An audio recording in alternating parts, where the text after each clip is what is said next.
Andrew Liles. Andrew Liles. Thank you very much for agreeing to this interview. I'd like, first of all, to hear from you. What's the vision? The NHS is going through a whole range of changes. What's the vision that you have for this trust? So Ashford and St Peter's Hospitals, we have two hospitals, St Peter's Hospital where we are today and where we've had the Archbishop visit, and Ashford Hospital, which is to the north of here. And we're busy, very busy, two hospitals, they're very busy. We've got 3,500 staff, looking after 500,000 patient contacts every year, and we provide 24/7 services to people when they're at their most need. So A&E at night, people giving birth, big operations, all that's going on in our hospitals all the time. And obviously in that we have the ambition to keep getting better, and we would like to be one of the best healthcare trusts in the country. How long have you been Chief Executive of the Trust? Coming up to my 4th anniversary here. Okay, so that's a good watermark. What next? For the organisation? For the organisation, and then for you? Oh, well, I'm staying here because we're doing okay as an organisation. We've become a foundation trust, which means we've got a long-term future and vision for the organisation, and we work hard all the time to improve services and to be able to respond to a more challenging economic environment for organisations like ours, and serving a population that is getting older and that has greater needs. So for organisations like mine, you can never freewheel. There's always more that you need to strive to do if you want to improve and get better. And that's how we're positioning ourselves for the next few years. How do you become one of the best hospital trusts in the country? That's a good point to ask you about the Archbishop Desmond Tutu. You may not know, but he's just got a big award, the Mo Ibrahim Award for Leadership in Africa. And that award was not given to any leader in Africa for the last 2 years. He's not in government, but it was deemed that the leadership style that he displays was one that is inspiring. So what does it mean for the Archbishop to come to your trust, on your watch, 2 days running? It's been fantastic to have the Archbishop here yesterday and today, and it's been fantastic for us in two different ways. Obviously, there is the enormous allure of having a world leader, one of the most charismatic people in the world, to come to your organisation, and to have some of that rub off on your people has been fantastic. And there's a real buzz around the place, and people talking about having met the Archbishop.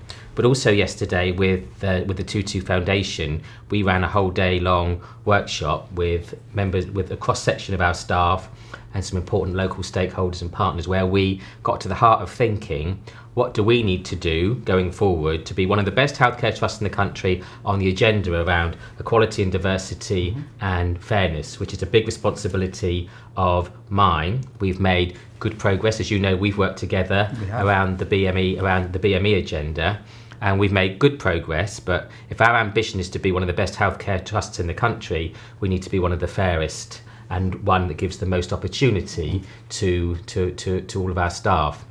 And so the workshops that we did yesterday with the Tutu Foundation gives us the energy and the platform now to push on and become one of the best. And Dr. Isaac John is also, coincidentally, not just the one of the directors of research and development in your organisation, but he's also the chair of the Health and Social Care BME network. What are the challenges that he must obviously pose some challenges to the organisation and maybe to yourself on equality? So what are the challenges that are facing minorities, and how are you coping with that, or how are you responding? So we've got a number of the founding members of the Health and Social Care BME network at Ashford and St Peter's, and I was really pleased that we had a number of people here that wanted to get involved on the national platform for this. And we come together regularly to look at information, hear directly about the experience of people working and being treated in our organisation, and talk and discuss about the things that we need to do to make improvements and make things better. And a lot of it is just acknowledging that things aren't always fair, be it the colour of your skin, whether you have a disability, your gender, your age, that things aren't always equal and fair, and we need to acknowledge that, and then work positively together on the things that we can do to improve that. So things like the Trust investing in the Road to Success programme for the last 2 years for our BME workforce is a positive thing for the organisation to do, but we know, and we are really proud of the results from that, knowing that many of our staff with great potential now have been promoted and are developing personally, which is to the benefit of our organisation and to our patients. So the aim is acknowledge where you are, work together and try to turn unfairness into a virtuous cycle, which is some of the things that I think we are doing in the Trust now. Thank you, Andrew. That's very informative. Just before you leave us, over the next year or so, what are the things that you would like to be marked by in terms of success? And it doesn't have to be success around equalities, but one of the things that you really like to do and hang your hat on. Gosh, that's a difficult question. We're just starting doing our business plan for next year.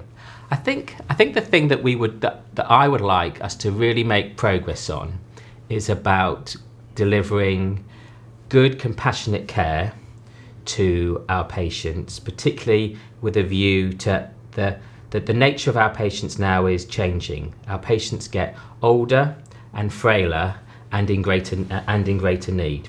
And we hear a lot in the press about concern around how older people fare in public services. That's something that we hold dear. And as you know, Joel, we're an organisation that base ourselves around our values, the 4 Ps, patients first, personal experience, passion for excellence, pride in our team. Those values need to come together so that we deliver compassionate, high quality care to often under difficult circumstances, but to this group of patients who are increasingly frail and in increasing need. And I think that's the case for many hospitals. We have the population we serve is older than the average.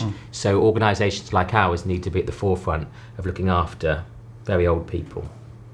Well, thank you, Andrew. We wish you every success. Thank you, Joel.